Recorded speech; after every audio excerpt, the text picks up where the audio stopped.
Dulu gini, sholat 5 waktu, harus sholat 5 waktu lah kok jadi beban. Cuman kalau kita misalnya sholat 5 waktu, kita tahu bahwa kalau kita sholat di awal waktu itu pasti Allah akan menghargai kita.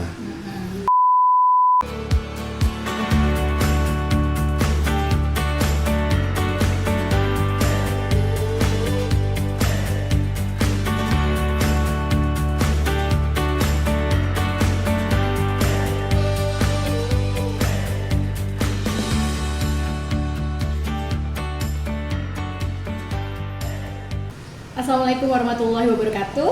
Ketemu lagi Sobat Hijrah, masih di sini dengan Ibu Uli dan suami beserta keluarganya juga.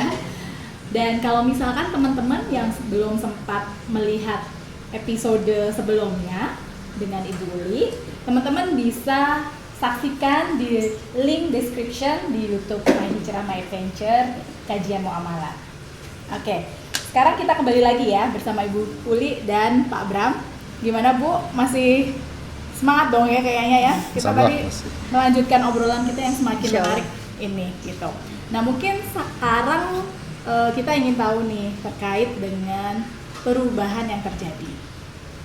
Mungkin bisa diceritakan perubahan apa sih yang terjadi setelah mungkin bisa dibandingkan juga ya sebelum dan setelah Ibu dan Bapak berhijrah gitu, dan mungkin setelah benar-benar menemukan Islam di kehidupan Ibu dan Bapak gitu. Boleh nanti diceritakan terkait dengan perubahan, misalkan perubahan terkait dengan relationship atau mungkin finansial atau apapun lah yang dialami gitu. Siapa dulu nih mungkin yang mau jawab? Karena beliau imam saya, silakan. Silakan Pak. Pertanyaannya mudah, cuman jawabnya agak sulit ya. Biasanya juga gitu Pak, kalau kita ulangan juga gitu Pak, ujian tuh pertanyaan mudah, jawabnya yang sulit. Apa yang berubah? Pasti pertama adalah pola pikir kita berubah. Kalau pola pikir berubah, maka cara kita menjalani hidup ini beda, berubah. Seperti saya sebutkan tadi kan saya berusaha, terutama saya, istri saya dan saya berusaha belajar tentang Islam seperti apa. Kita tahu bahwa Islam itu rahmatan lil alamin. Kita berusaha bertindak benar dan baik, ya kan? Kita berusaha mencari ridho Allah. Selama kita berpikiran hidup ini enggak bukan tujuan, cuman kalau istilahnya kan mengumpulkan bekal untuk di perjalanan berikutnya, masih ada alam barzah, masih ada alam akhirat segala macam, masih panjang. Kalau kita memandang pola pikir gitu, memandang masalah jadi lebih ringan dalam artian, saya sudah berada di jalan yang benar dan insya Allah Allah akan membantu. Dan memang janji Allah kan begitu. Ada banyak jalan, ada banyak cara agar kita mendekatkan diri ke Allah. Dalam hal apa saja sih? Misal, kalau ditanya apakah dalam hal finansial, tidak spesifik finansial, karena kan kita kan finansial itu hanya salah satu aspek dunia. Kita kan nggak ngejar beragama karena pingin kaya, kan enggak kan sebenarnya. Kita kan belajar agama itu karena ingin jadi orang yang benar, ingin jadi apa sih yang Allah inginkan dari hambanya ini gitu ya. Dan kalau kita sudah berjalan di jalan yang benar, pasti hidup itu jadi lebih enak ya. Minimal misalnya dalam hal rezeki ya, kalau orang Jawa bilang ya kok kebetulan kok dilalah gitu loh, ada aja gitu loh, ada aja. Jadi kita nggak ngejar sesuatu hanya dunia. Misalnya dulu gini, sholat 5 waktu, harus sholat 5 waktu lah kok jadi beban. Cuman kalau kita misalnya sholat 5 waktu, kita tahu bahwa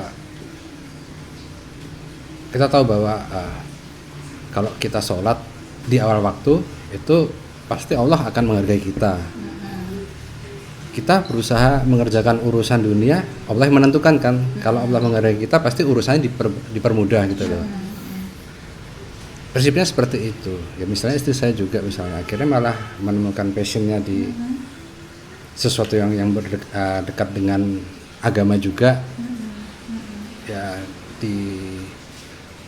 bicara tentang misalnya sekarang mama megang siswaf ya.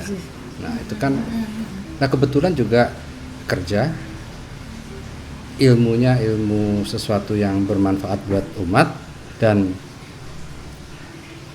otomatis berkah gitu loh, ada berkahnya. Dan kalau udah berkah halal muter terus aja gitu. Itu aja intinya situ. Mungkin mama nambahin. Nah ya mungkin Bu Uli mau menambahkan nih. Ya, pada prinsipnya sama seperti Bapak. Jadi bagaimana kita kan beragama dengan ilmu.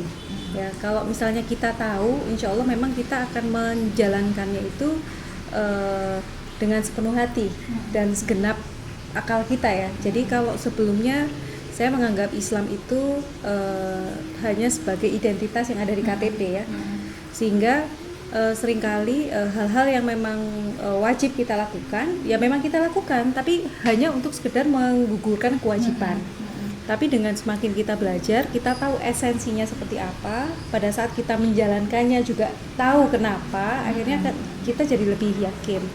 Nah, sebenarnya saya sangat setuju dengan pendapat suami ya, bahwa rezeki itu bukan hanya terkait finansial ya, dan kita memang betul-betul menganggap duniawi itu hanya sebentar karena perjalanan kita memang masih panjang. Nah, jadi kalau misalnya tadi Mbak Irma tanya kira-kira hal perubahan signifikan apa sih yang paling terasa ya? Kalau saya menganggap yang paling terasa itu terutama terkait sholat. Ya, jadi kalau dulu saya pengalaman 17 tahun di financial institution, paling lama di konvensional ya. Kadang sholat itu banyak bolongnya. Ya, kita menganggap bahwa ya udah gitu kan, kita masih punya amal soleh yang lain gitu ya.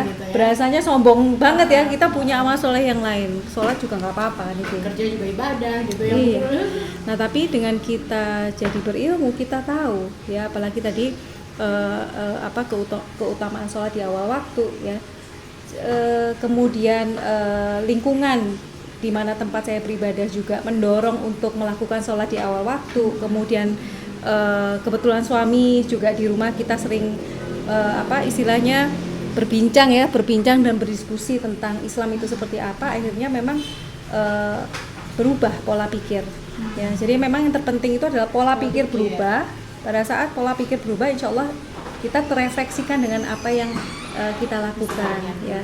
Dan istilahnya untuk mencari kebenaran, mencari Islam itu seperti apa, memang harus terus kita lakukan sampai sampai kita memang dicukupkan waktunya oleh Allah. Oke. Baik, Bu Uli kan tadi juga sempat sampai ini kalau sebelumnya lumayan lama juga ya berada di financial institution yang konven gitu. Nah, apakah Ibu juga berpindah sekarang ini ke syariah karena memang tertrigger, karena ada dorongan untuk semakin, atau karena sudah tahu Islam itu mengajarkan seperti apa, dan kemudian memang benar-benar tertrigger untuk berhijrah yang sebenar-benarnya, atau bagaimana? Oke. Sebenarnya ceritanya panjang, Mbak Irma, tapi singkat kata ya. Singkat kata itu singkat kata singkat cerita yang bisa kita simpulkan bahwa Allah itu karim. Ya, Allah karim, dan bagaimana kita sebagai umat itu harus terus berhusnuzon. Ya, apapun yang terjadi dengan kita itu kita harus berhusnuzon kepada Allah. Nah, demikian pula dengan apa yang kita alami ya Pak ya. Jadi istilahnya Allah itu memberikan jalan ya, bahkan pada saat saya memutuskan untuk bergabung di salah satu financial institution syariah itu pun juga kebetulan. Tapi sebenarnya pada saat kita pelajari tidak ada kebetulan, tidak ada hal yang kebetulan, itu memang sudah digariskan. Jadi sekali lagi Allah itu karim. Saya istilahnya sangat merasa bersyukur ya, mendapatkan kesempatan, mendapatkan hidayah yang saya rasa itu kebetulan, tapi itu sebenarnya sudah diatur oleh Allah ya. tapi bagaimana kita tetap beristiqomah untuk selalu mencari dan belajar. Ya bismillah ya kita jalanin gitu, Mbak Irma. Itu juga mungkin yang membuat itu juga semakin seperti tadi ya yang Bapak sampaikan juga, bahwa kayaknya sekarang banyak atau menemukan passionnya tadi di dunia zakat, Ziswaf. Kalau ngomongin soal itu kayaknya juga emang ini banget loh, bener-bener. Iya. Mungkin saya yang Islamnya udah lama itu nggak sedalam ibu gitu loh untuk ngomongin itu juga gitu ya. Nah oke, Bu, mungkin sekarang kan sudah benar-benar mendalami Islam, ada lagi nggak misalkan yang ingin dicapai ke depan gitu dari ibu dan bapak sendiri terkait dengan spiritual life-nya gitu? Pada prinsipnya sih bagaimana kita selalu dijaga oleh Allah untuk selalu di jalan yang selalu di jalan yang benar dan melalui pintu yang benar ya, dan kita juga selalu diberikan keberkahan untuk mendapatkan ilmu ya, untuk mendapatkan ilmu, terus kemudian mendapatkan teman-teman yang baik ya, keluarga yang sehat, anak keturunan yang baik ya, dan bagaimana kita juga bisa beristiqomah untuk membantu sesama gitu. Jadi tahun ini kita semua mendapat ujian dari Allah Subhanahu wa Ta'ala berupa wabah COVID-19. Wabah ini menghambat laju roda perekonomian banyak saudara-saudara kita yang kehilangan pekerjaan. Para tenaga kesehatan yang berjuang di garda depan menghadapi tantangan tersendiri berupa kelangkaan alat pelindung diri yang sebenarnya sangat diperlukan saat bertugas merawat pasien COVID-19. Bank Muamalat bergerak untuk turut berpartisipasi mengatasi tantangan ini dengan meluncurkan tabungan hijrah prima berhadiah donasi. Dengan penempatan dana mulai 100 juta atau kelipatannya, Anda bisa turut serta berpartisipasi meringankan dampak wabah COVID-19. Tabungan Anda tetap utuh, aman, dan berkembang dengan sistem bagi hasil yang sesuai syariah. Sementara donasi atas nama Anda kami sampaikan kepada saudara-saudara kita yang membutuhkan. Tersedia 2 pilihan paket donasi. Paket A untuk membantu para tenaga kesehatan saat merawat pasien, berisi alat pelindung diri dan paket multivitamin. Paket B untuk membantu masyarakat umum yang terdampak secara ekonomi, berisi sembako dan hygiene kit. Untuk donasi paket A dan paket B, dengan menempatkan dana selama 3 bulan, Anda telah berdonasi 1 paket, 6 bulan 2 paket, dan 12 bulan 4 paket. Dana Anda aman, utuh, dan berkembang, donasinya bermakna bagi sesama.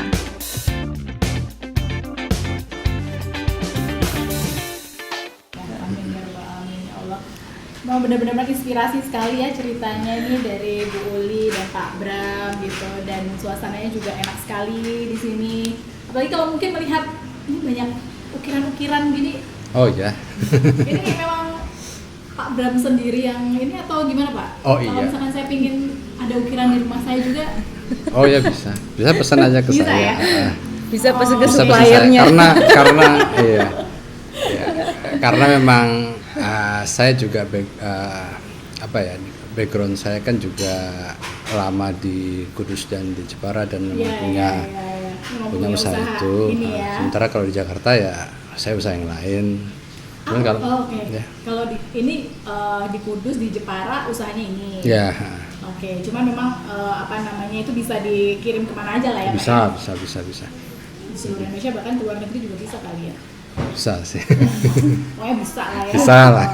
Pesan di tempatnya Pak Bram. Iya. Boleh ya Pak di-share juga Oh ke iya, kita. insyaallah. Nah kalau di Jakarta apa Pak usahanya? Oh ya, ada barbershop juga. Barbershop. Ya. Sambil keren ya Bu ininya. Kayak Jadi, itu model samurai. Boleh berarti bisa request dong ya. Kalau pingin Di spike fotonya gitu kayak ya. Lee Min Ho gitu. Bukan wajahnya tapi Rambut ya. bisa berubah, Cuma rambutnya wajah doang bisa. ya. Harus ke Korea kalau itu.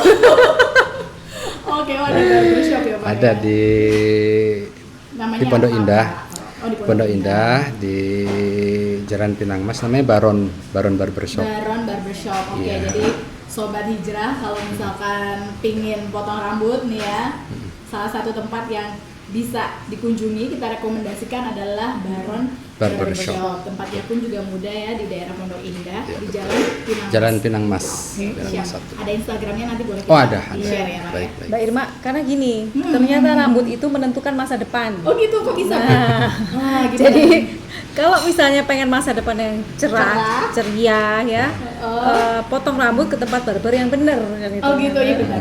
Ya kan? Karena itu nanti ada Mempengaruhi. caranya juga ya, oh, enggak ya? Karena akan mempengaruhi Iya, iya, tingkat rasa percaya diri. Betul, betul. Ya, dan itu mempengaruhi masa depan juga itu sebenarnya. Oh iya benar, apalagi yang masih mungkin dalam usaha untuk menemukan Nah, itu. pasangan hidup, Betul. gitu ya, jomblo-jomblo yang ada di Jangan sana. sampai salah potong. Oke, boleh sekali nanti. Jadi jangan lupa ke Baron Barbershop ya di Pondok Indah. Karena apa tadi? Karena itu menentukan masa, Masa depan. Oke, terima kasih banyak Bu Uli, Pak Pram atas waktunya dan Afwan, ngobrol-ngobrolnya yang luar biasa ini ya, Ya. sangat inspiring.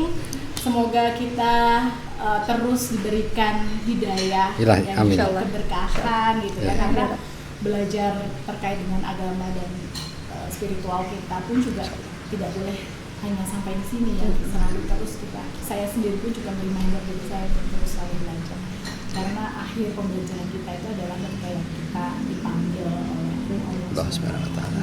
Baik, terima kasih banyak sekali lagi atas waktunya. Semoga nanti bisa ya kita boleh main-main lagi ke sini. Oh, silakan. Mungkin nanti ketemu di barbershopnya ya. Silakan. Apa Dengan gimana sangat lagi senang tadi Bu? Kayaknya usahanya lumayan juga nih.